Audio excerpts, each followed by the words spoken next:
Two Poor Bastards contains explicit content and drunken ramblings. Listener discretion is advised.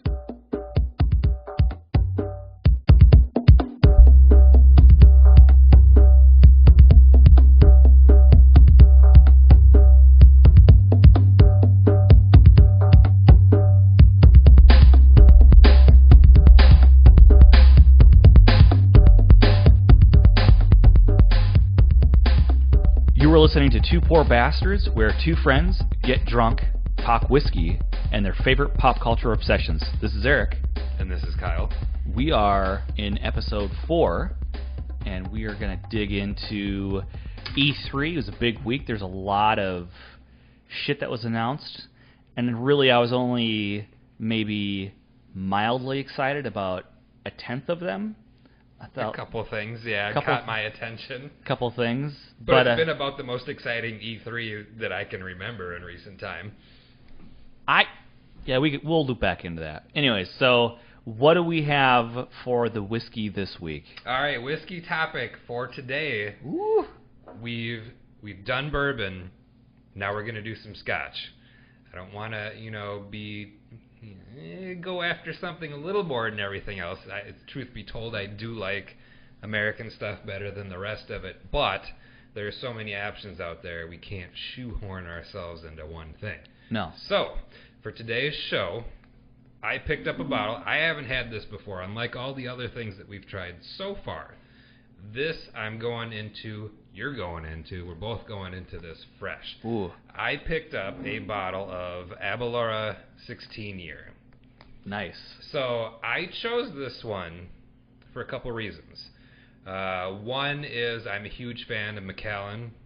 Really like their flavor profile. It is a sherried whiskey, so aged also in sherry casks to give it a certain flavor. I expect big things out of this. At a 16-year-old, it's surprisingly not impossible as far as price goes. I got this guy for about $70. $70 for a 16-year-old, not too bad. And with that said, we're going to rip right into it. Smell it, taste it, talk about a few more things. I just want to put it on my lips right now. You're going to get it. Comes in a really good bottle. It's the glass on it. So do I, thick. ironically enough. You come in a really good bottle. I mean, I usually use a sock and call it a dream catcher at that point, but that works. That works. And also to note today, because we are drinking a scotch, I brought over some Glencairn glasses for us to drink it out of. A Glencairn is a certain style. Really what it does is it kind of channels the smell up to your nose and get a good whiff of this shit. I can smell it from here. Cheers, motherfucker. Cheers. So, taking a smell here. Yep. I am really, really hit with, super fruit smell right away. Yeah, It's really intense. It's very wine-y, I guess. It's the best adjective I can find right now. Sure, it doesn't whine as much as I do either. Well... But that was, really impactful.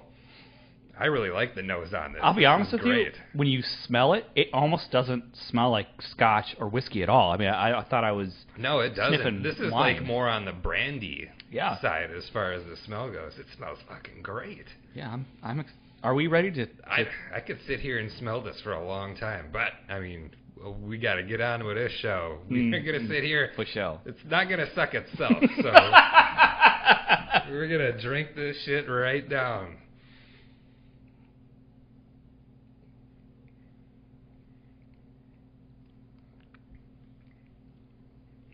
So first thing I notice is that the flavor is nowhere near as intense as the nose on it is. Very mild flavor.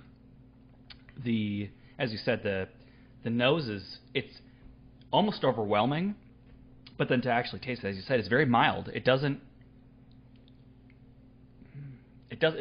have much of a punch, I suppose. But it tastes delicious. But it has kind of a punchy flavor, like fruit punch. Yeah, exactly. Like this I'm getting a little bit of Hawaiian punch out of this shit. I think we may have just discovered their fucking secret. They just dump some fucking Hawaiian punch in that shit and call it a day. So Hawaiian punch, definitely a little bit of baking spices, light smoke, which is good. I don't like the smoky, peaty, or iodine-y flavors to really overpower it like some scotches do. Now, hit it again with your nose, because after drinking it, it's taken on a different... I'm picking up something different now that I've had a swig of it. We are letting it open up a little bit. I mean, we went right to bottle to nose, so that's one thing. It could sit for a little bit, but that's definitely part of it. I mean, I'm still getting that fruit. It's like berries, like berry-type fruits, a little bit of citrus, too. It reminds me of a little bit of Cinnamon Toast Crunch. Like in the water. In the water? The milk. When I was really poor, I ate cereal with water. Put some water in that shit. No.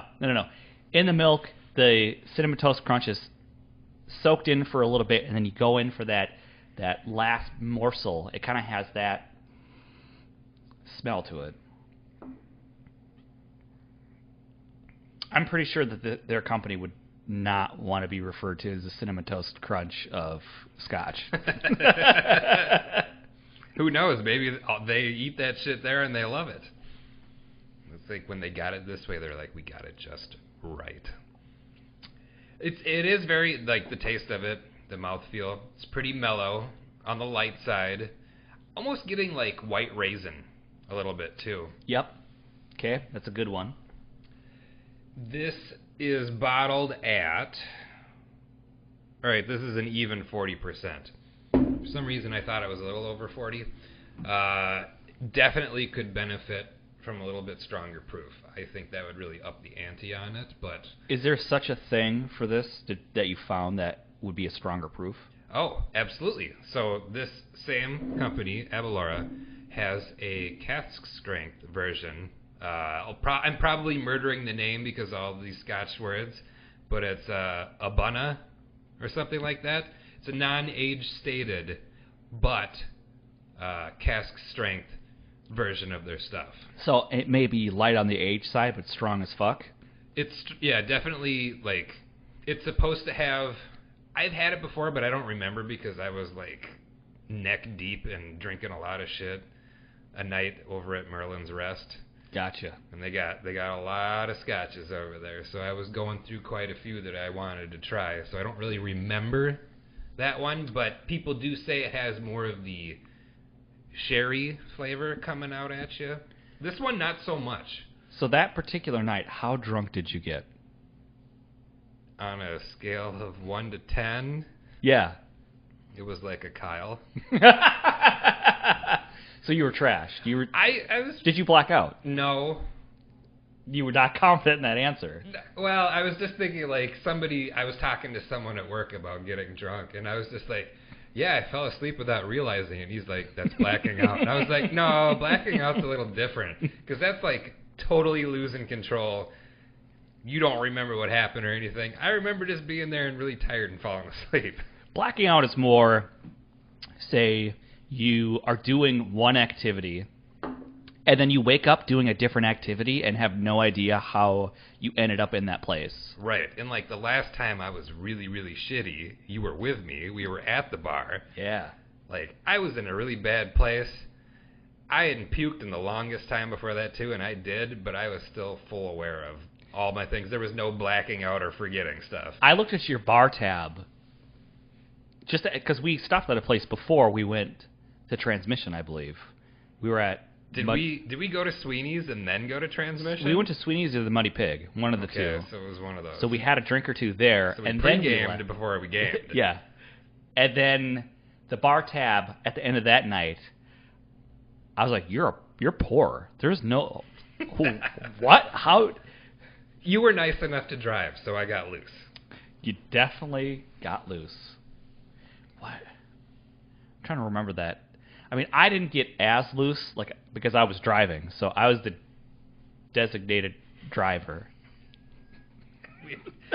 Maybe we'll cut that part out.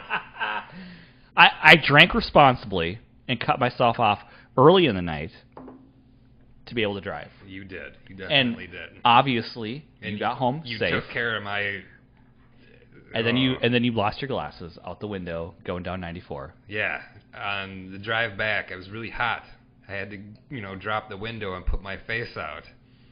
And the glasses that I was wearing at the time, they were always sliding off my face anyways, but the wind caught them just right, and they right off my face onto the highway, and that was it. They're probably still there. Oh, I'm sure the plows took care of that a long time ago. So it's in the Mississippi now. Yeah. Going to it's probably halfway to the ocean or to the ocean already.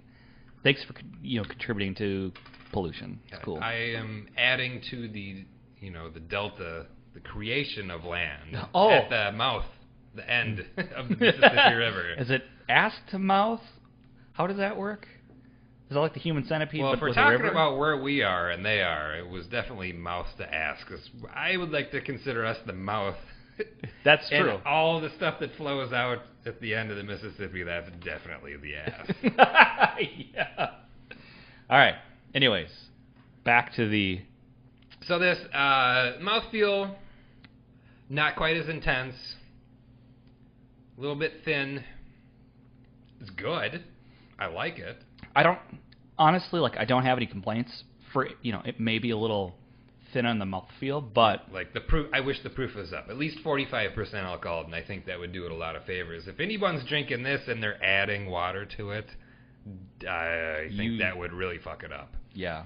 It might make it smell different or whatever. It might open up the nose on it or do something to it, but I don't think it would do any favors for the taste on it. No. There's not much there, so... Finish-wise, kind of short. Short and sweet. Literally. Short and sweet. I mean, ideally, I would like to try this against the 12-year-old version and then the cask strength.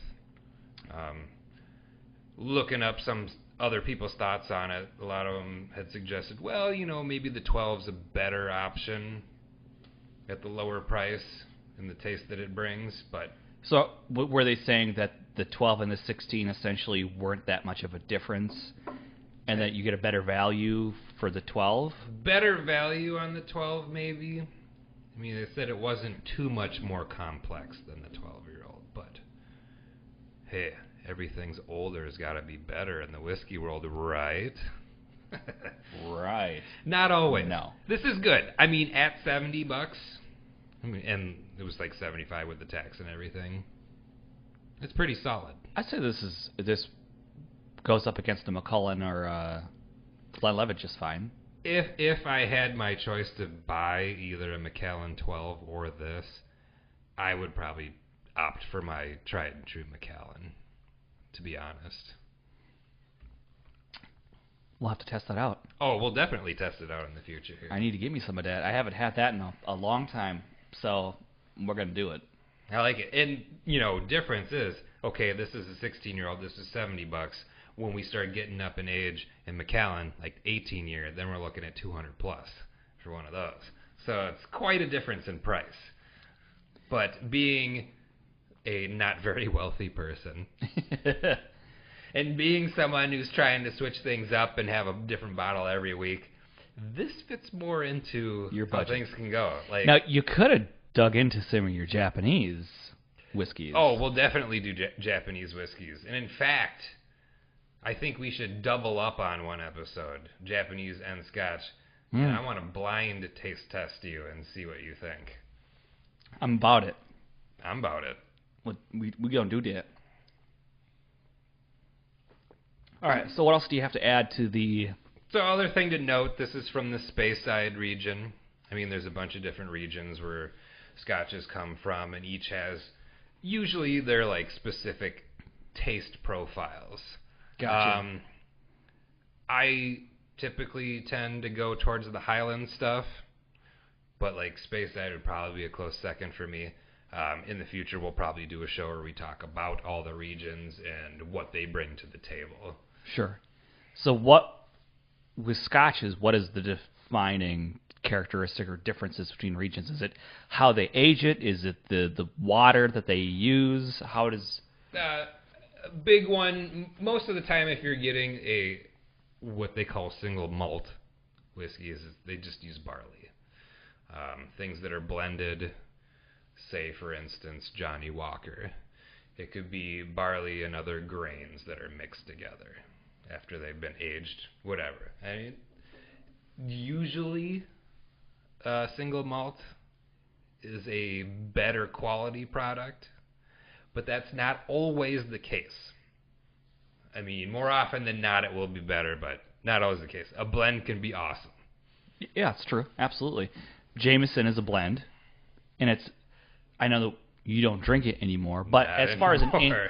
as far as an introductory product, it's a pretty good thing for a blended. If you're just getting into it, and you're trying to acclimate. Right. If you're trying to acclimate your palate to whiskey, or you're not used to drinking things on the rocks or say straight, Jameson's a good place to start, and then you start to develop your taste from that point. I'm getting dried apricot now. Like, I really just got a full-on blast in the mouth of apricot. This is definitely the fruitiest whiskey I've ever had. And that's really cool. And, again, I could just sit here and smell this forever. The funny thing with this is that as in between sips, with the smell coming out of the glass, it almost feels like I'm drinking wine a little bit. Like, just the smell, the aroma from it. And then I take the sip, if you will, just the sip. Just the sip. And how much do you want? Just the sip. Just the sip. Said no one ever. No, I want it all. You can never go just the sip. Just the base. So skip right by that. Yeah, just the base. I pulled that maneuver on someone. I mean, not in real life. I said the words "just the base," and the look of confusion, obviously, that comes from it was classic. But then I had to explain what that actually meant, and not having any idea, because it's just made up and is not meant to make any sense. It really killed the joke. I'm just going to say that. Some people just don't have a sense of humor that works well. Yeah, pour some more of that shit. Oh, fuck yeah.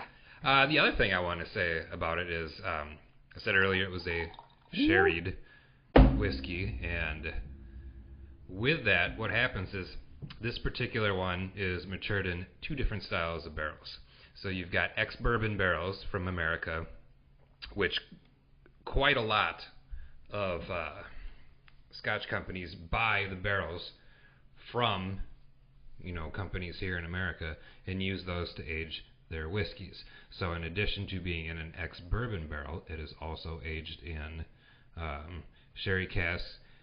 Most likely Oloroso is what that's the majority of what it is, and that tends to add kind of a reddish color.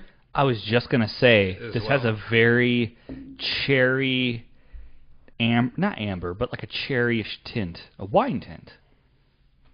It's definitely it's quite dark. Yeah, for a 16-year-old. And hopefully that's because of the sherry casks and not because of any kind of artificial coloring.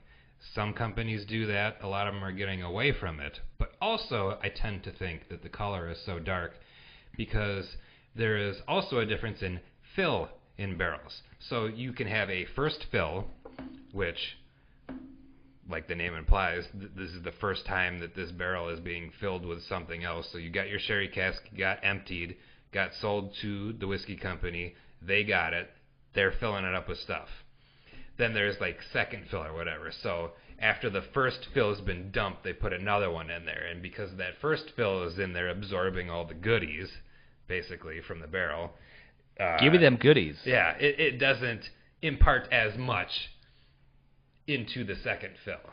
So I've seen some stuff that has been aged only in sherry casks, so not in bourbon ones as well, and it's second fill, color is very, very, very light. So interesting.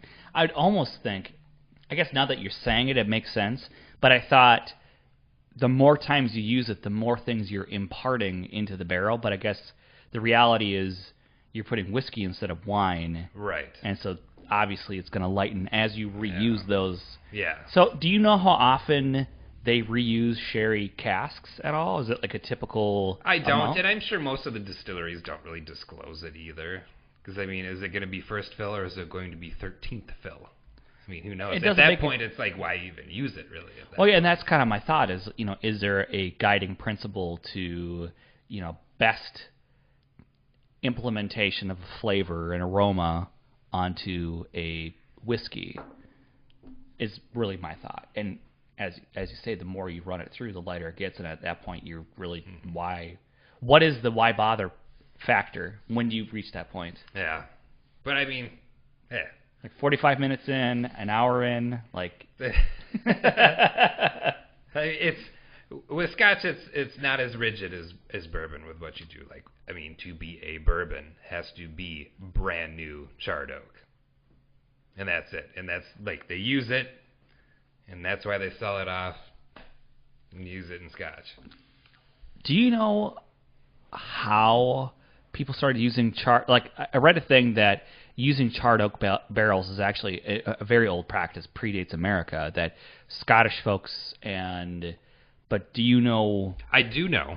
I'm interested. Tell me, please, lay it on me. Actually, I'd like to save that for a future episode when we talk about the whiskey that was the first. The person was the first one to do that. Wow, okay. So stay tuned in the future. We have lots of shit to talk about. All right, cool. So conclude your your juice piece? This concludes my whiskey talk for this week. Yeah, I like it. Yeah. I'm definitely going to try the other ones out, but I'm definitely not disappointed with this particular one. If you had to rate it, what would you give it? On whatever you want to grade it on. I'd give it like 6 Schlitzes. Mm-hmm. Out of maybe 9. 6 out of 9. All right. On the Schlitzes. The Schlitzes. That is amazing. Scale. All right. So would drink again. Yeah, would definitely get schlitzed 6 more times at least. Mm-hmm. So we're going to change up the format just a little bit, interject a little bit of kind of just random banter, and give some updates. So 2pourbastards.com is up and running, very exciting. We have a website. It's unfortunately not a GeoCities. No GeoCities. GeoCities. I mean, that shit's shut down, so we can't use that, unfortunately. And it's not made in bad HTML. I didn't have to hammer out any code. It still sucked, so forgive the website because I had to hand construct this. Eric did a very good job. Like, I don't know how to computer or internet, so I'm very impressed. Well, it involved me getting really mad and stepping away for like half a day and coming back to it, and some alcohol was involved to get me through the process. But it's coming into its own, and by the time everyone hears this particular episode, I think it'll be fairly well along. We should iron out the kinks. Yeah. I mean, you don't want to iron out all the kinks. I mean, a little kink is good. Ooh, yes. Yeah. I'm going to talk about that a little bit later, too. All right. So one little thing I want to add. So anyways, interjecting slightly a third kind of piece into this, which just allows us to try to stay on point, because our episodes run recording-wise. What you actually hear versus what is actually recorded is huge. So we got to trim down quite a bit. So the first episode ran 4.5 hours record time. The second episode, 3 hours. Third episode, 3.5 hours. So we'd like to narrow down the runtime with this, so I don't have to spend a week pulling my hair out trying to edit all this shit down. So to keep the pieces concise and not me drunk and rambling, and that's the thing is, like, I don't want to listen to my own voice. I don't want to listen to my own voice. For that long. If I can get in and get out in, like, a day and a half of editing, I'll be a happy guy. It sounds like most of my relationships. Just get in and out in a day and a half, and it's over. Is that less of a relationship and more of just interaction? I take what I can get. Well, fair enough. Me too. So I'll call it a relationship. It'll make me feel better. Oh, there you go. You're really good at dating. At getting into I am really good at first dates. Like, I am the first date king. But then, for some reason, after that, it's... Is it after you get naked, or... sometimes not at all. Oh, fair enough. I mean, I'm sure that's frightening as well. Well, you are a giant, so... I am kind of freakishly tall. It's all right. So I read this article, and I should have said it at the end of your whiskey piece, but I didn't. Whatever. Next time I'll get it right. Whiskey article. So I was reading this thing today on Reuters where they're talking about they're now growing corn specifically for distilling whiskey, and they're growing specific strains of corn with different, I suppose, taste notes. I'm sure that could be a thing. Yeah. Because I like, for certain different ryes from different regions, like the stuff that grows in America tastes a lot different than the stuff that grows in Canada. So I can definitely see that being a thing. Yeah. So what I read is that there's already small batches of like heritage corn that are run in very small batches, but I think it's the University of Texas, of course. I mean, and I support that. This program I support. I'm all about it. So what they're doing is that they're growing different strains of corn with different taste profiles, and then I think essentially looking to sell them to distillers as unique bourbons, I suppose. Like this, it's like the saffron rice of corn. Like, yes. You need this if you want to do this. As opposed to like the basmati. Yeah, or just plain ass long grain. Yeah, fuck that shit. So I thought that was an interesting, now that we're doing the podcast, I'm just more attuned to shit that I see in my daily life involving whiskey and things that are going on, and I just thought that it makes sense, with the whiskey craze as it's going on, and that bourbon specifically has the highest growth margin over all other types of whiskey. So it makes sense that they would try to develop corn with different profiles. So there's that. I saw a thing, on National Bourbon Day, which was a few days ago. Oh, yeah. I forgot who tweeted it, but they said, did you know that 95% of the world's bourbon is distilled in Kentucky? And then said, did you know that 100% of bourbon worth drinking comes from Kentucky? So if it comes from somewhere else, fuck it. Which I might be guilty of thinking the same thing. And you know what? Going off of our Michter's episode, I saw something very interesting in the liquor store the other day. It blew my mind. So I'm looking through. I see a single lone fancy bottle sitting by itself. I go up to take a closer look at it, and it's called the Baumberger's Declaration. So if you remember, Baumberger's was the old distillery yes. which Michter's came from which the people who acquired the Michter's name kind of effed out the people who were trying to use Baumberger's again. Dick Stoll being one of them. So I see this bottle, Baumberger's Declaration. I'm getting ahead of myself here. Declaration. You're just so excited. It's okay. I am. I'm really pumped up about this because it blew my fucking mind. So I take a look at this bottle, and I read, there's a little note on a thing hanging off the shelf underneath it, and it's like, specially selected by, and who's the first name on this fucking list? Dick Stoll. So it's like, what happened with what I know, the problems with Michter's and this? Like, did they make up, like kiss and make up with Dick Stoll? Did they just like throw him a fucking bone and have him to come and be someone who chose this? Throw me a bone so I don't know. And like, I tried to do some research on it as soon as I got home because I was like, what the fuck? And I can't find anything on it. I might be too new. I almost bought the bottle, like I wanted to. How much was it? It was $69. It's not terrible. Not terrible, and this is again a Total Wine, so the price is probably a little bit lower. But the thing that really caught my eye was bottle number 1,499 out of like 1,600 bottles. So there weren't very many of it. No, that is truly a low batch. So it's real small. So I was like, this is intriguing. Very low run. There's no age statement on it. But this one guy, he was on the committee of people who, specifically chose this particular whiskey. And the thing that really did it for me was when I looked on the back of the bottle, said distilled in bottled at the Michter's distillery. So this shit couldn't have been more than, say, 3 years old. Wow, okay. So that right away, I was like, no way. If it was one of the older sourced ones, then I'd be like, ooh, this might be a really cherry bottle that they all, or barrel that they all decided on. But that did it for me.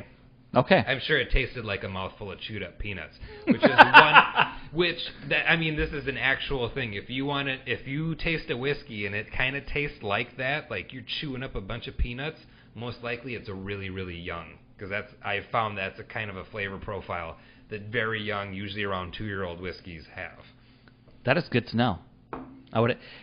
And didn't you say that there was an impact on the color as well? Typically of younger ones aren't going to be as dark, but then again, who knows who's adding color to it. That's one of the reasons why I said fuck you to cognac, because I thought I'd be cool and be like, I'm drinking cognac.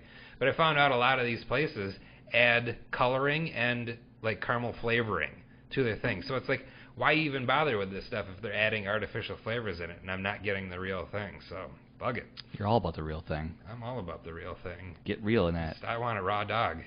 I want pure, unfucked with juice. Yeah. Give me the juice. So you can get loose. Yeah. All right. The other little thing I want to go into is being on Netflix, watching shit. And you get to that point where, like, you're after work, you're going home, or you're bored on the day off, and you're looking for something you've seen absolutely everything you can. Mm-hmm. And there's, like, that one movie that you're like, that's really lame. I'll never watch it. And then you get to that point in your life where you're like, fuck, I'm going to watch it. I kind of do that with Nicolas Cage movies. Like, truth be told, I'm probably the world's #1 Nicolas Cage fan. I fucking love Nick Cage. I could already tell you that's not true. And I know that's not true because I've seen your house. It's not plastered in Nick Cage posters or artwork.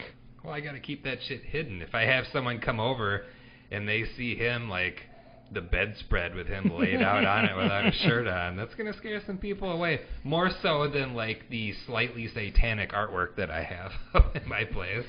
Yeah, the vaguely satanic or the overtly satanic is fine.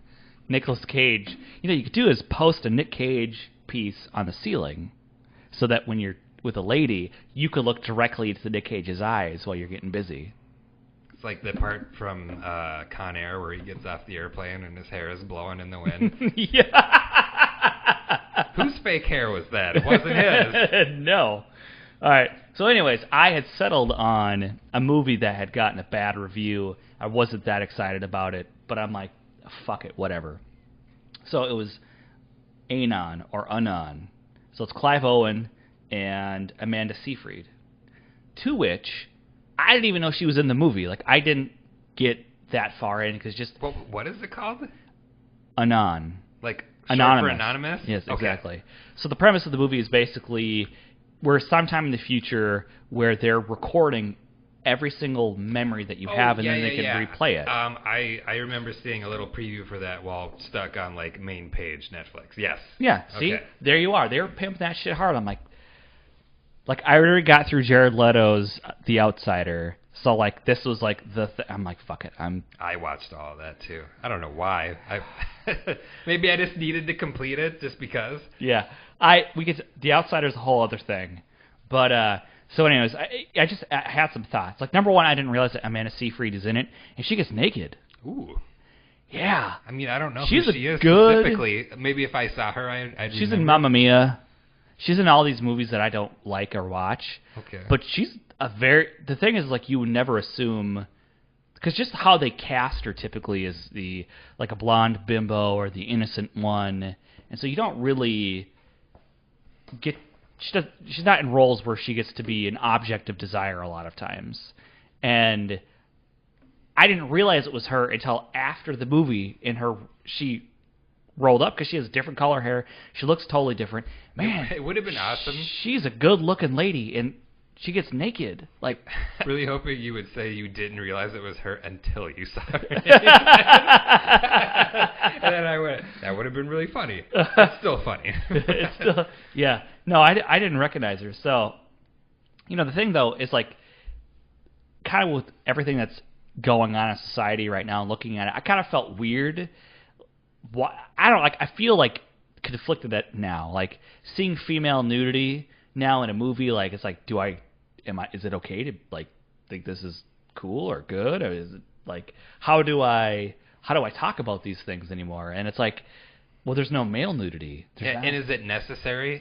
Was it necessary for her to be naked in this movie? Right. Was that even it was. I do feel, in the context of the scene and what was going on, it made sense. Because she was basically got nude because they hacked her brain or hacked her feed. And so she got naked and was looking at herself in the mirror to distract all the police pervs from what's going on. And, of course, it's always Clive Owen, who wasn't, he was above that shit. And so he was looking at what else was going on, but she was specifically using it as a way of distraction. But it's like, should there be male nudity? Should Clive Owen got his dong? And, like, dong out? I don't know. Spartacus or yeah, Game of Thrones, you got some dude nakedness. Yeah. Spartacus, it was on full blow, too. Oh, dude, it was, like, that was a ridiculous movie. That was terrible, and I apologize for that. But I feel like, as a male actor, like, that's like a real thing you got to choose now. It's like, do I show my schlong or do I not? Do you dong out or not? Exactly. You better, man. You better. Equal opportunity. Absolutely. So I was thinking like, well, if I was a serious actor, I would. If that was the thing, like, you know what? I'll do it. I will go full Tom Hardy. I will wear a foreskin prosthetic. Grease to me go up. all the way. Have another guy be naked. Have another guy grease you up and get ready to fucking brawl. Yeah, because that's one dude who is not afraid of going all the way for whatever role he's doing. He gets naked a lot. Full force. Full fucking force. So that was my little thought, my little brain thought while watching that movie was, this movie is really bad, and so it got me into thinking about other things, and male nudity was one of the things that I was thinking about. Going off of that, and another Netflix show like Glow, with the gorgeous ladies of wrestling. Like, I forget if it's the first or second episode. I can't recall her name, who plays basically the main character. Like, she's naked. Alison Brie. Banging some dude, and it's like, why? It really didn't. It didn't add anything to it. So sure, she's having an affair with a married guy. But was that really necessary when none of the show has anything else, or it even comes close to that? It was like it was forced in as the first episode or second episode. Was it forced in, or? It wasn't either. Like, here's an attention getter. Like, here's this. Now watch it. Watch more. There's so much more to it. I read a thing that Alison Brie agreed to do, because I don't think has appeared nude in her other roles, and I think this is like the first time, and I don't remember the context of why she did it, but it was one of those things where she did it for this particular thing.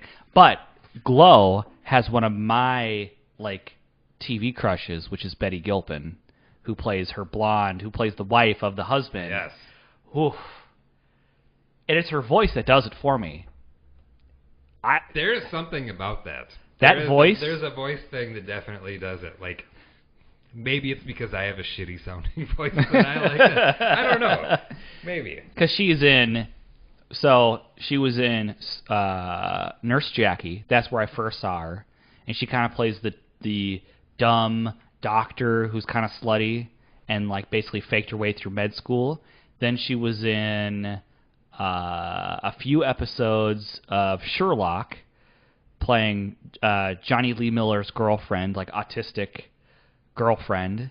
And then she was in American Gods for a couple episodes. All these things I haven't been able to see. I'm sorry for you. Anyway, so like, at first you're like, oh, you're from another thing, and then you look, you do the IMDb thing, you're like, oh, that's where I recognize you from. But yeah, something about her voice just, like, she's a pretty lady, but that voice does it for me, I'm telling you.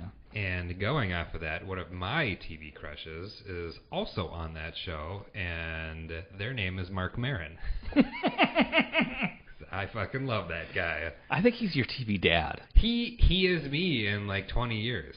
Like that is the person I am. Yeah, but I don't think you hate life as much as he does. Oh, man. You have no idea. Fair enough. I hate life. I talk about how much I hate it, and like my sense of humor is totally self-depreciating, and I say like, I hate myself. I wish I were never born. Like, I want to die. And I recently met a girl who has exactly the same sense of humor, and it's just like, this is so awesome, refreshing, and just, it's like I'm home. This person gets me. You're home. You finally found home. Amazing. Good Yes. for you. Now, hopefully it lasts more than 5 months. The last thing I want to talk about, and I actually had a debate. Today at work, I debated why I think The Walking Dead is the dumbest show ever, and it pisses me off. And Let's get into this. Because, so here's the thing. For me, I only ask whatever television show to follow their own logic. Whatever rules that they create in the world that they establish, follow it. If it's campy, cool. I can get into it. I can suspend my disbelief. I know that there are hyper-realistic or fantastical elements of the show. The Walking Dead presents itself as a very serious, realistic take on a zombie apocalypse, and it has very established rules within drama, a drama, indeed. Here's my problem. How long has that show been going on? Fucking forever now. Right. So let's just say, let's pretend 5 years. Let's say we've only seen 5 years in actual Walking Dead timelines. And I think there's been time jumps and shit like that, so it might even be more. Here's the thing, though. In real life, a corpse out in the wild would be rotted in a year. You have exactly 1 year of mass zombie threat, and that's it. That's all you got.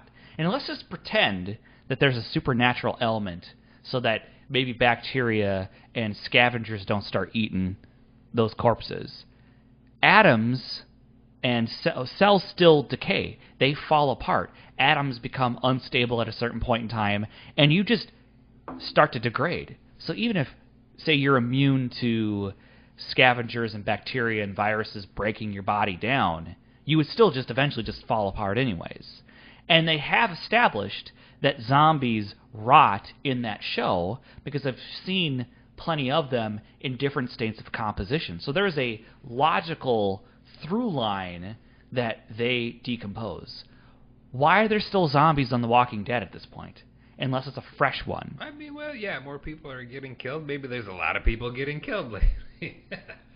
The funny thing is the zombie craze is such a serious topic that it's been actually tackled by the Department of Defense and other groups that have done, like, what if this actually happened? So if a zombie apocalypse, and again, I don't remember where I got this from, so I can't quote it, and I could be off, and that's fair. I'm willing to admit that. But I do believe that I read that essentially 70% of the world population would die in the first year. If a zombie apocalypse happened, 70% of the world, gone. Okay? Yeah. So you've got a bunch of corpses at that point. But within a year, or maybe 2 years, that initial 70% would just be skeletons. So you're left with 30% of the world population after the first, say, 2 years. So 30% of 6 billion is not that much. It's not even a billion people, right? Sustainability. Right, so it's become sustainable. But still, at that point, so you wouldn't even see zombies very much, except the freshly turned. And at that point, you would know. So in the show, it establishes that if someone dies, you get them through the head to not let them turn. So they would already know at a certain point in time to not allow them to make more zombies, right? So you have that aspect of it. So they're not perpetuating it. They're not keeping it going. Then the third thing that pisses me off about that is the world wouldn't turn into a Mad Max, like, wasteland where everyone is, like, in these, like, super insidious gangs. It doesn't make any sense for people to live as gangs at a certain point. Like, you have to have people with different skill sets to raise crops, to repair things. People with different skill sets to come together to perpetuate the rest of humanity. You wouldn't roll from one next supervillain to the next supervillain. It doesn't make any sense to me. So, like, all of those things in the show pissed me off. And so I had a very heated debate with a coworker about this. And they were just like, no, you're wrong. That's stupid. People are terrible. I'm like, yeah, but, you know, if most of the world population died off and you needed other people's skill sets to live, it'd be pretty fucking nice. You'd probably figure your shit out. Right now we're a little, you know, like, we take everything for granted, and, you know, I could call someone on this handheld device and order shit and not have to do anything for myself. In a world that doesn't exist, you got to figure it out. So I'm just saying, based on its own logic, it doesn't make any sense. It doesn't, but how successful of a show is that going to be if within a year they can keep going and going and going forever this, so they're going to beat this dead horse as much as they possibly can. It's like our society has like an apocalypse fetish right now, and everyone everything is post-apocalyptic right now. But I think that would be a more interesting show to now show the rebuilding of society, but still have the threat of zombies coming back and having to live through that. That would actually be interesting. Like, hey, we're rebuilding society, but if someone dies and you don't know it and they attack, like, that's still a real threat. And then also having to rebuild from scratch. Like, there's no electricity, there's nothing. So I could not live. This is a world I could not live in. Right. I'm just saying there is potential there to be very interesting. That's what I'm saying. That's my bit for this middle segment, my little rant and rave, if you will. People don't want reality; they want the fantastical. I fucking know, but it's yes, yeah. I mean, logically, yeah, but they wouldn't do that. The show's too successful for them. I know, but here's the thing: if it's and not to say like, hey, Eric, you're thinking too much on it. No, I could enjoy schlock. I love schlock. If you presented a schlock and you are kind of like, hey, this is ridiculous, I'm totally into it. I love Into the Badlands. It's a ridiculous, like, kung fu, post-apocalyptic, Western show. It doesn't make any sense, but I love that show. So I'm saying I can suspend my disbelief. But when you're positing some heady fucking drama bullshit and you start to bend your own logic just to beat a dead horse, as you say, I just can't do it. Plus, that show is so fucking boring. It's so boring. Anyways, that's my piece. I know that I'm going to get a lot of hate for that, but I'm just saying I don't like Walking Dead. Can't get as much hate as the hate that I assigned to myself. No one will hate as much as you hate yourself. Yeah, as much as you hate me, know this: it's not as much as I hate myself. Fair enough. So let's slide into the main topic for the night.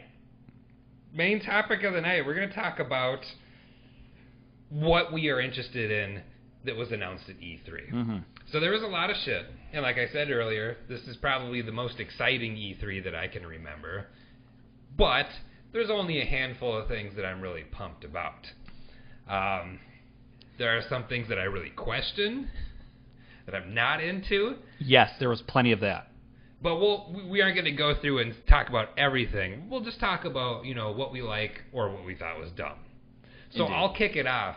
I think the thing that I am most excited about, I mean, there's two things that I'm super excited about, but the one thing that really fucking gets me going more than anything else is the Resident Evil 2 remake. Holy shit. Yeah. On a scale of 1 to boner explosion, it exploded. It's like spectacular hot style. Dog in the microwave too long. Yeah, that is exactly what happened. I saw that, and it's like my childhood dream came true. It's definitely the member berries aspect, like speaking through like, hey, the thing you loved as a kid, we're going to redo it better now. Yay. So, I mean, hopefully, Capcom's a different company than it used to be. Like, Capcom used to be fucking awesome. Now Capcom's doing a lot of things that make me say, what the fuck are you doing? Yeah. Not as much as Konami. Yes. But, I mean, they're doing some weird things. So, like, I really thought that Remake, the GameCube update to the original Resident Evil, was one of the most fucking amazing games ever made. Like, when they remade that game, they fucking did it right. The one thing that I really liked about it was the graphical style. They kind of, like, not the 3D stuff, but the pre-rendered backgrounds were just taken to a whole new degree. And the awesome thing is you can go back and play a PlayStation game, and if it has pre-rendered backgrounds in it, that shit holds up today. Yep. That is artwork. Somebody did this art on a 2D plane to look 3D. Fantastic. Now, the polygons and the shit in it might be really bad, but that's always going to hold up. When they remade Resident Evil 1 on the GameCube, like, to this day, I think those are still some of the best graphics for the pre-rendered backgrounds. Now, they aren't doing that on the Resident Evil 2 remake. That kind of bums me out. Like, I wish they had kept it similar, because it almost looks like from the preview video that they showed that it's going to be like third-person style shooter a la like Resident Evil 4, that kind of thing. But going off of that, I'm thinking, well, are they going to up the action because of that? Is it going to be like going from Resident Evil 1, 2, 3 to Resident Evil 4, where I almost felt like, here is your thank you for playing these games with clunky controls, where it's hard to shoot things and you're always running out of ammo, to a game where it's like, okay, Resident Evil 4, you are going to murder fucking everything. And with that, with Resident Evil 2, Resident Evil 4, main hero, Leon S. Kennedy. Your boy. I fucking love Leon. I think he's a great character. I think they completely ruined his character in Resident Evil 6. Like, they just turned him into a dog turd. But, like, Resident Evil 4, you have this wisecracking, ass-kicking, fucking awesome person who is a bad enough dude to rescue the president's daughter. Oh, yeah. To, like, being some overly... Like Snake Plissken. Yeah, overly moody piece of shit in 6. So, like, hopefully they don't fuck him up in 2. So far out of what I've seen, my major complaint from the video of the remake of Resident Evil 2 is Leon and Claire's faces look kind of fucked up. Yeah, and from the trailers, what I saw is that they were really trying to elicit, like, if you remember the original trailer for Resident Evil 2 when it came out, like, when that game came out, I was fucking pumped. Like, I was like, holy shit. That game was a fucking game changer when it came out. Absolutely. Yes. And I felt that this trailer was trying to invoke some of that original feeling of the trailer. I didn't get it at all then, if that's what they were going for. I mean, I'm still really, really, really fucking excited, don't get me wrong. Yeah. Like, this is the game I've been waiting for. I wish they would have done it on the Cube in the same way that they did, you know, Remake or Resident Evil 0. That was another really good one, too. It is actually a good point that you bring up, that they never remade Resident Evil 2 on the GameCube. As you said, the remake for the first game was spectacular. And I'm going to admit something. I never played it. I never owned a GameCube, so I never played it. I mean, it's sad, but that's legit. I mean, there wasn't a whole lot, in my opinion. I'm sure a lot of people will say otherwise, but I didn't think that there was a ton on the GameCube that was really worth having. All of my favorites that came out on it were Capcom games, so you've got, like, Killer 7 and the Resident Evils, that kind of thing. Resident Evil 4 is in probably my top 5, maybe even my top 3 favorite games. So that's the game, like, out of all the games that I've played, that's the one that I've played through and completed more than anything else. Like, hot damn. I fucking love that game. All right, move on. Next thing. Move on. The next thing that I'm really fucking excited about, and I know you are too, is the new Doom. Doom Eternal. Oh, yeah. Whoo! I am very excited about that shit. And apparently it's gonna be reminiscent of Doom 2. So it's basically takes place on hell-ravaged Earth. fuck to the yes. I'm in for that. Hell yeah. I'm like, listen, Doom, when that came out, I've been excited. I've been tracking that game since it was Doom 4. And then what's this fuck left and went to Oculus and then got sued into oblivion. But I've been tracking it since then because I really loved Doom 3 when it came out. I know a lot of people. I got it and I played a little bit of it. I never finished it, unfortunately. I fucking went all the way with that shit. It was more like Resident Evil meets Doom, like Resident Evil 1 meets Doom, because it was more of like a scare. Like, right, yeah, there were scare moments definitely in it. And it was a slow game.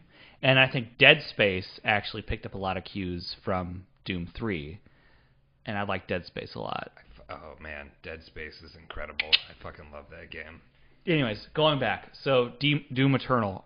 I thought it was, like, too soon. I'm like, didn't Doom just come out? Like, well, when I think about it, like, when you say Doom, a lot of people refer to it as Doom 2016. So, we're 2 years off of that now. I don't think it's too soon because I'm ready for more. I want more fucking Doom now, especially if it's like this. Oh, yeah. And my thoughts and opinions on first-person shooters is like a lot of people play them because of the multiplayer, like death matches and that kind of thing, and that's what they care about. I don't give a shit about that because I don't want to play online with anybody. I love campaign-style games where I'm playing a story. Yeah. And Doom 2016 really fucking did it for me, so I'm ready for more. So that's you and I actually, and I don't know if we should do an episode on this or if this is a segue or what we go. There's only one multiplayer element to a game I ever liked, and it was because of a really trollish reason on my part. So I really like the Killzone series. It's very controversial. People don't like it. But I really love Killzone 2, and I loved Killzone 2 multiplayer because there was an element of it where you could use a knife, and then they had a character preset where basically you were in disguise, so you could run around to the other side of the map, be in disguise as the enemy, and then run up and knife motherfuckers. And it just had this sweet knifing animation, and it would piss the people the fuck off. So you just did it because people hated it then. But it was fun because it was, to me, like the pace and just I suppose the mix of it was fun to me. Whereas the other, I've never given a shit about Call of Duty or Halo. I can give two fucks. I don't like multiplayer. I just when they announce a multiplayer aspect to a game, I'm like, bleh. Unless it's like co-op. It's different. Because when I played the first Halo game, I played that co-op with a buddy, and I had a good time with that. Co-op is not multiplayer. It's sort of. I feel like the distinguished being is like the multiple massive online aspect of it, and that was one of the games that they brought up that a lot of people got excited about, and I just don't give two shits about.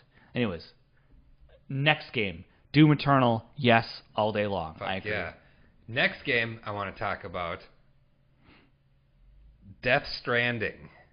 Yeah, girl. Because I know a lot of people are looking for big things. You've got Kojima. Yeah. Famously did the Metal Gear Solid games. Worked at Konami. I could tell you the plot line of the game. I already know it. I know exactly what it is. Hit me. Okay. All right. So, it's Kevin Costner playing a postman in a post-apocalyptic world, and he's delivering packages. That's the plot of the game. I was watching the... So I had my own theory, too. I was watching the video for it as they, announced it. And the first 2/3 of the video is just showing fucking Norman Reedus with a giant backpack walking around, stumbling all over the land. But if you noticed, every time they cut, it was a different backpack. It was a different bigger size. and bigger and bigger, and there was like a person in one of them. You're like, what? And I was just like, what the fuck is this? Is such a Kojima game. If Yeah. that was the case. And then finally they get to the part where there's these shadowy things.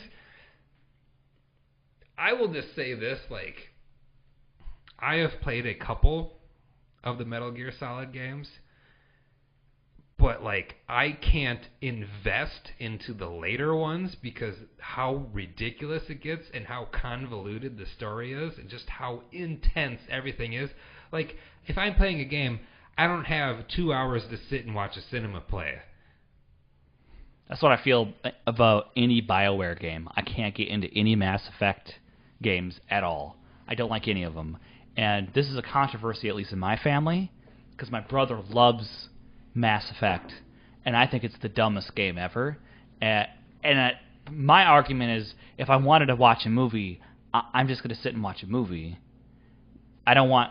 Because it switches between long cinematic, conversation tree, and then moving, then switches back to cinematic, then goes back to conversation tree. And when I want to play, I want to play. Play, gotta play. Yeah, I'm being hypercritical of Death Stranding as it is right now. I'm sure it's going to be amazing, and it's going to be absurd. It might be really cool. I know one of my friends is going to play through it, and he's probably going to love it, and I'll watch him play it, and I'll be like, what the fuck is going on? I may get it myself. I don't really know. But, I mean, it's a big deal. Yeah. This is a game that people have been waiting for. Like, Kojima's making games. He's got Norman Reedus. You know... Guillermo del Toro's in it. Mads Mikkelsen. Yeah, and I mean, these are people who are, you know, moving over from the Silent Hill that was supposed to be, that got canceled. So Konami's stupid. Oh my god, they're so stupid. I won't even start on how they fucked over Castlevania, which used to be the only thing that really would get me excited, and now I'm back to nothing gets me excited. And except for your own death, maybe. Yeah, that's the one thing to look forward to. So what else? So, as we discussed before, like, I have a PS4, which I think is the best. I'm going to keep saying this all the time, which is the best system to come out since the Super Nintendo. Like, a PS4, and I've got a Switch. The only thing that really interests me that is on the Switch is Octopath. But I'm still going to kind of take a wait-and-see thing on that because I'm not so much into JRPGs anymore, Japanese role-playing games, if you don't know that, because I just, like, don't have the time or the energy to play that shit anymore. But, like, nothing on the Switch interests me, but here we're getting more stuff on the Xbox One that is interesting me.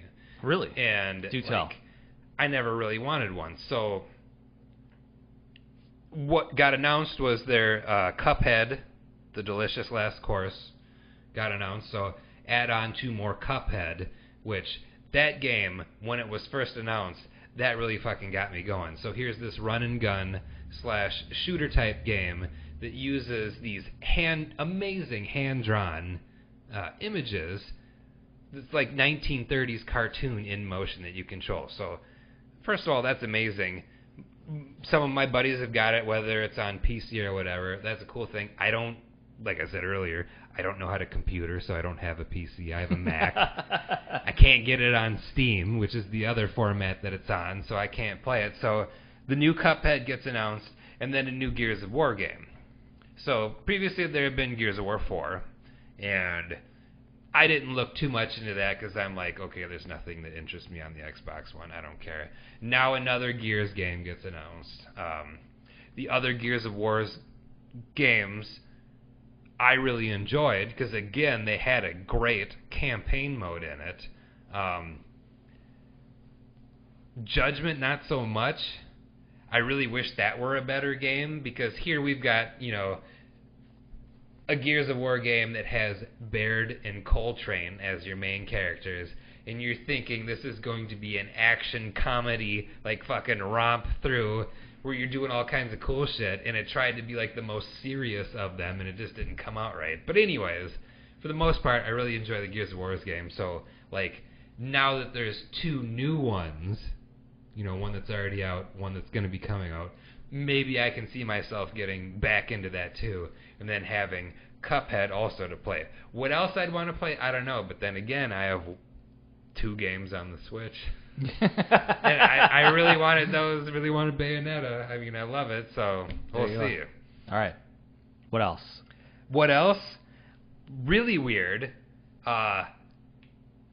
From Software, so famously they do like the Dark Souls games, that kind of thing. They are doing a remake, an update of a game called Metal Wolf Chaos. So a very interesting game to choose. It was released, I want to say on the original Xbox, but only in Japan. I don't know if it got released over here. But basically, you're the president. You're in a mech, and you're fighting shit off. Wait, that sounds amazing. It does sound amazing. I want to be the president in a mech. It is a really weird choice from Software. Like, a lot of people expected them to release or announce Bloodborne 2, because that's real hot. But the other game that they announced, I forget what it's called, because there is 3 games that got announced that are basically the same thing. It's like feudal Japan Dark Souls. Hold on, is it Ghost of Tsushima? It's not that one. That one I think is from Sucker Punch, and the other one is Neo 2, and then the other one is the one from Software, I think. I might be completely wrong and an idiot right now, but that's fine. Tsushima, I'm sorry, not Tsushima, which the video for that, the graphics in that game are fucking out of this world. But yeah, there's a particular scene where you're in like a field of wheat or some other kind of grain. Looks incredible. It reminds me of Genjiro's stage from Samurai Shodown 2. It's the same thing, a big field of wheat moving in the wind. Yeah, developed by Sucker Punch for Ghost of Tsushima. Fuck. And my phone just died. And there's that. So what else? Is there anything else off the top of your head that you can... Other interesting things. A new Battletoads game was announced. I mean, we didn't see anything of it, but there's going to be another fucking Battletoads game. So now when you call GameStop looking for Battletoads, it'll actually be for the new one and not the NES version. Oh, that's funny. So I think that's an interesting choice. But I guess it's not too... Excuse me. I guess it's not too off because, I mean, people are still doing Ninja Turtles. Yeah. And they spruced up that game, didn't they? Turtles in Time? I don't know, maybe fuck Turtles. Fuck them. So, I have a different set of things that I'm excited about, I suppose. So, I'm really down for Last of Us 2. I was a latecomer. Shit, I forgot about that. Yeah. That. I was a latecomer to that game. I think it came out PlayStation 3 and then it was re-released on PlayStation 4 as like an upgraded thing. And I think that was the first game to get like the full like take advantage of PS4 shit. Oh yeah. So that's when I played it and was absolutely blown away by the story, the whole thing, and I just thought it was a really just refreshing take. So seeing footage of the new one, because I know that it's been in production for a while, I don't think anyone was surprised by that. So I'm super excited about that, super excited about the perspective and where it's going to go. Then there's the Ghost of Tsushima. The Spider-Man game looks like it's by Sucker Punch. And so yeah, same developer as Ghost of... So Sucker Punch did the Infamous series. So they did their own spin on like a superhero powered thing. And so they're getting their hands on an actual superhero, Spider-Man. And I thought that Infamous, the mechanics of it, how it worked, was amazing. So if they actually get their hands on Spider-Man, I'm pretty excited about what that's going to be. Noah 2 was announced. Neo 2 was announced. Then God of War is getting a Game Plus mode at some point in time. Don't know when. They didn't. So I was reading an article because like I want it right now in my life because I beat the game and I want to play it again, but I don't want to start fresh. So they haven't even started that, or they didn't even start that until after the game was released. So it might be a hot minute before we get that mode.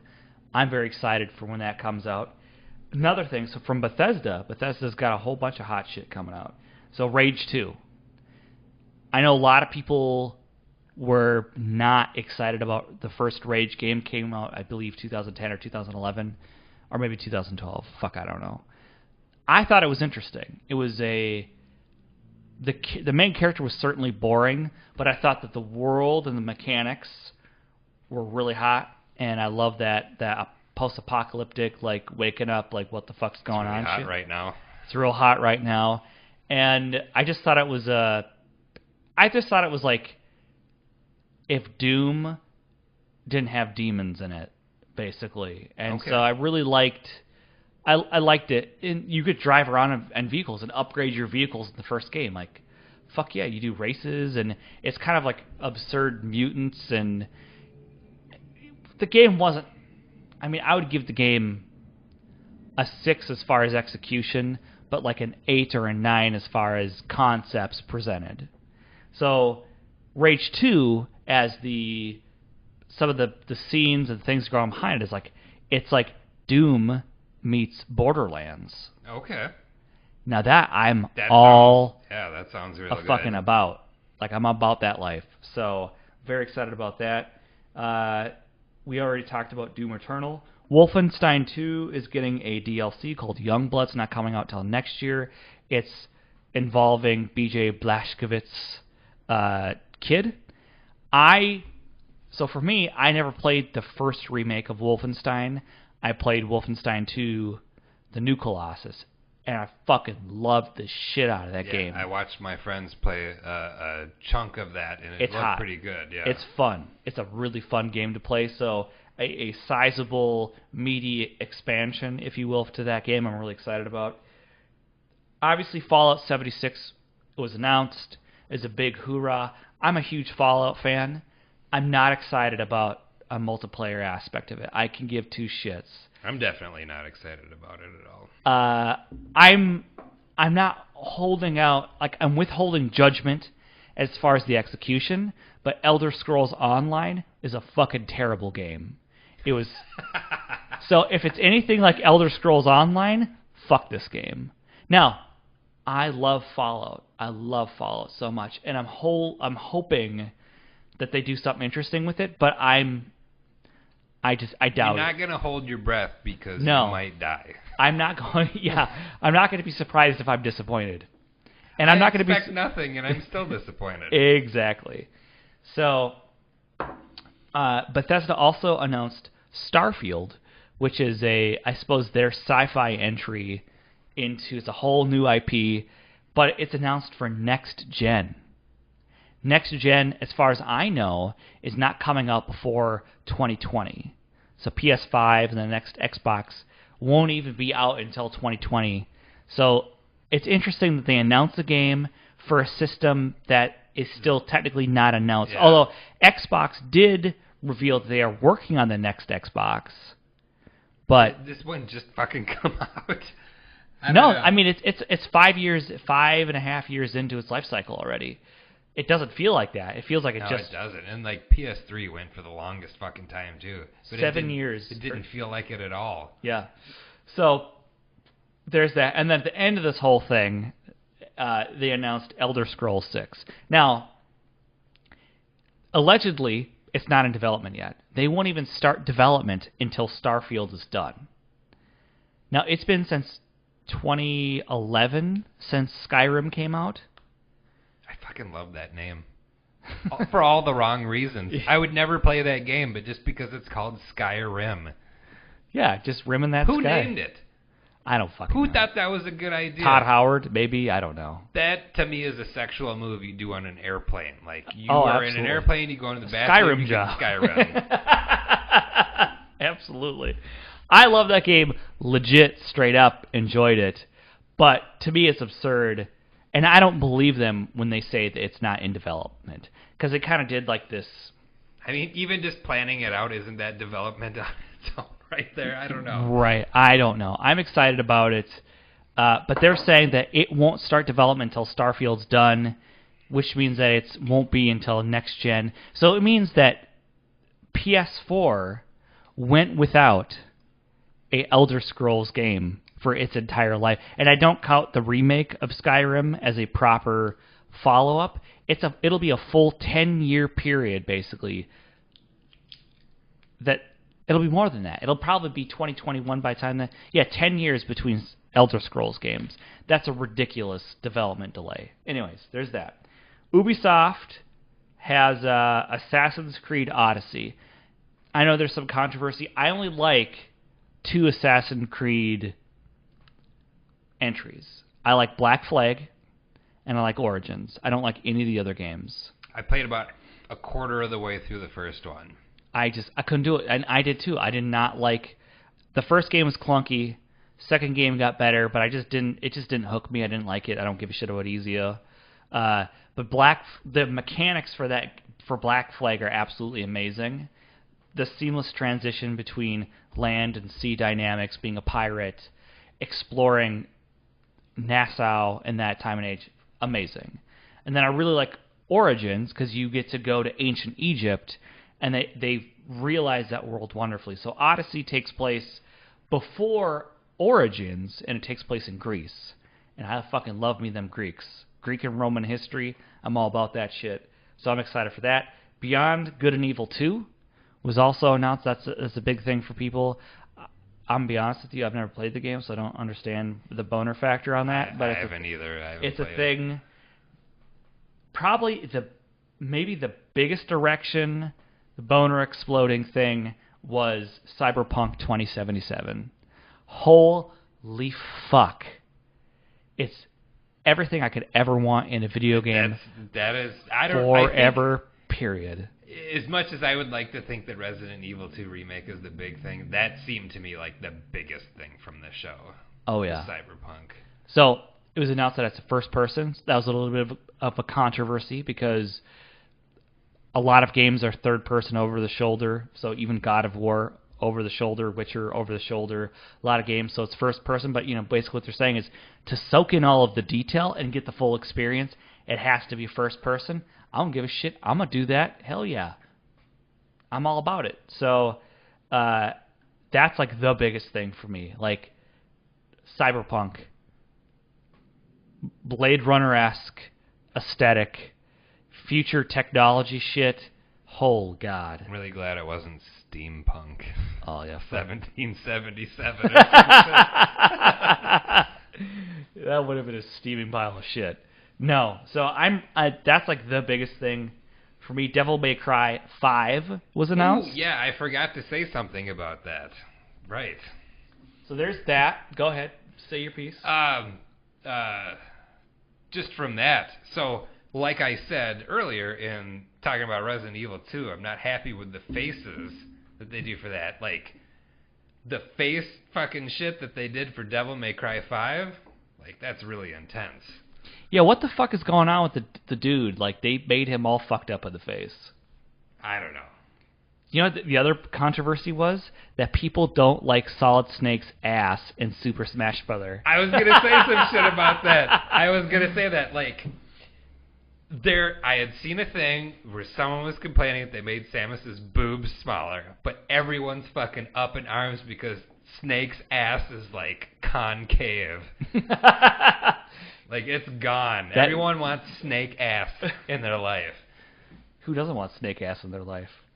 It's not a life worth living if you can't get it. So there's that. Another game, and I think this is a very underappreciated game overall, Dying Light 2 was announced. I really enjoyed the first Dying Light. I know that it pissed a lot of people off because it's a challenging game, but I thought it was a really fun, interesting, made-up world. You're sort of like, there's sort of zombies in it, but they're not zombies. There's some sort of outbreak, and you're in this imagined Middle Eastern country that's quarantined off, and you're dropped in, and you have to like find your way out. And it's like parkour, and it has a bunch of different elements to it. Sounds very French. It's definitely, I forget, it's a Polish developer maybe? Okay. Shit, I don't know. Dude, it's fun. It's hard, like me, but it's fun, also like me. Mega Man 11 was announced. Capcom has fucked Mega Man. But here's the thing, though. At all for it. Is it better than what's his fuck's? What was the dude? Oh, Mighty Number 9? I'm sure it's fucking way better than that. Yeah, Mighty Number 9 was just total trash, apparently. Yes. It was really fucking bad. I was really excited for it. I was like, absolutely. And then all the reviews started coming in, and all of these like super huge nerds for that dude were like, yeah, like they were looking for reasons to love it, and they just couldn't justify how shitty the game was. I'm like, okay, I guess I'll be skipping that shit. So that was announced. Metro Exodus. I've never really been interested in Metro games prior to this. I have no idea about them either. But I saw the trailer, and it just kind of reminded me of like Resident Evil meets Fallout meets a few other, like, it was just really, it looked really interesting, and there's like these crazy monsters in it, and I'm like, what? Because I think there's like Metro Last Light, Metro Sexual, Metro something or another. Yeah. I really wasn't interested in any of those games prior to, and honestly, I don't even know what the game's about. I just saw the trailer, and I'm like, oh, this might be a thing I'm into. So there's that.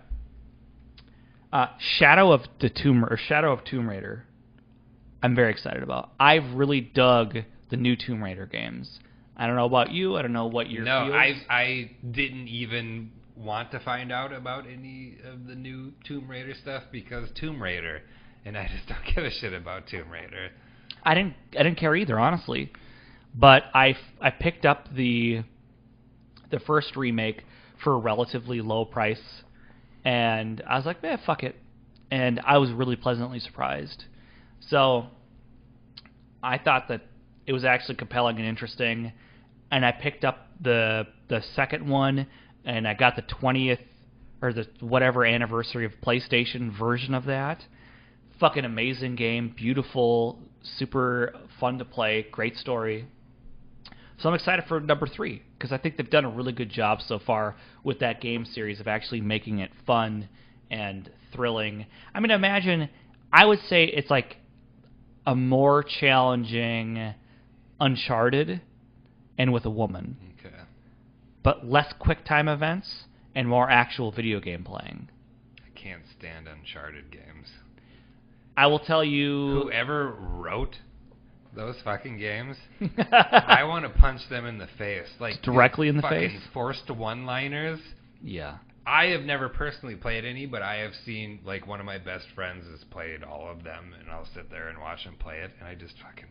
I rage inside my head when I think about those games. Like, let's try to make this guy be really funny. Ooh, Nathan Drake. I'm not won over by his charm. Like, I'm not... There's like, no charm there in my I don't... Like, it doesn't work for me. People love these games, though. I enjoyed the first one because it involved World War II. I'm a history dork, so I'm all about that kind of shit. I liked number 4, actually. I just have, like, this weird... How many are there, even? I don't even fucking know. I think there's 4 proper sequels, and then there's some other sub shit in there. I don't know. I will just say that I enjoyed number 4 because you're in the Caribbean, and on the PS Pro, games that take place in, like, the Caribbean look fucking amazing, and I just want to go there and live. Then SoCal 6? I did the same thing when I looked at it. I was like, what number are we at now? I think that's Soul Calibur 6. So to be honest with you, the only Soul Calibur I actually liked, besides the original, I played it in the arcade, was Soul Calibur 4, because it had Star Wars characters, and I loved fucking playing between Yoda and Darth Vader. And then if you were real fucking baller and pimp, you unlocked the Apprentice, and you could play as him, and I got all that shit unlocked. And so I enjoyed Soul Cal 4 for that reason, but I don't really like any other games, I'll be honest with you. So I don't even really, it's announced and, maybe. So what's interesting is there are a few games that weren't shown at all. That was really disappointing. So we had all this stuff going on. Again, we didn't even unpack very much, I don't think, of what happened, but Final Fantasy VII wasn't talked about at all. No. Well, I guess I'm not really It's surprised. been in proper development, though, for quite a while. Borderlands 3, not a mention. And I'm pretty sure it's in development. No mention of it. If Bethesda can announce the idea of a video game, Take-Two could at least Gearbox, sorry, or is it Gearbox? Yeah, Gearbox does Borderlands. They could at least say, hey, this is in development. You're welcome. They didn't. And then Red Dead Redemption 2, no show. We got the trailer. It's coming out, I believe, this fall. I'm actually pretty excited about that game. So we'll see about that. And then the big thing that people got all fucking like boner fine, this is like the top of everyone's list, is this game called Anthem. And I can give two absolute fucks over that game. Number one, it's only online. There's some campaign elements to it, but it's all on a single server. And again, it's another, I don't know if it's post-apocalyptic or space future shit. I'm not really sure where it falls in. Basically, people are saying it's kind of like a Destiny ripoff, but it has jetpacks. So it's amazing, guys. Jetpacks. So it's like the future with this game. I guess. Like with jetpacks and stuff. And it's only online, and what makes it unique is that it's all on a single server, and everyone experiences the same event. So the idea, I was listening to the developer talking about it, which is basically like, it's like going home and watching an episode of Game of Thrones, and you go to work the next day and talk about this amazing event. So they will time specific things that happen in the game that happen across the world at the same time for everyone that's playing, and it only happens that once. And so they want to make it like a... That's going to upset a lot of people. Again, number one, I could give two shits about massive online multiplayer games. I've never given two shits about World of Warcraft. I'm just not interested. So it just looked like Destiny 3 to me, and I don't give a shit. And I know that's probably pisses a lot of people off because that's like all they're interested in, but I just don't care. A single player experience or co-op experience only. So that is all of my E3 notes. Shout out to my boy Tokyo Punch-Out for his Quake piece at E3. Just gotta say that. Hells yeah. All right, if that's all we have. That's all I've got. All right, well, you've been listening to Two Poor Bastards. I'm Eric. I'm Kyle. We will see you next time while he doesn't choke.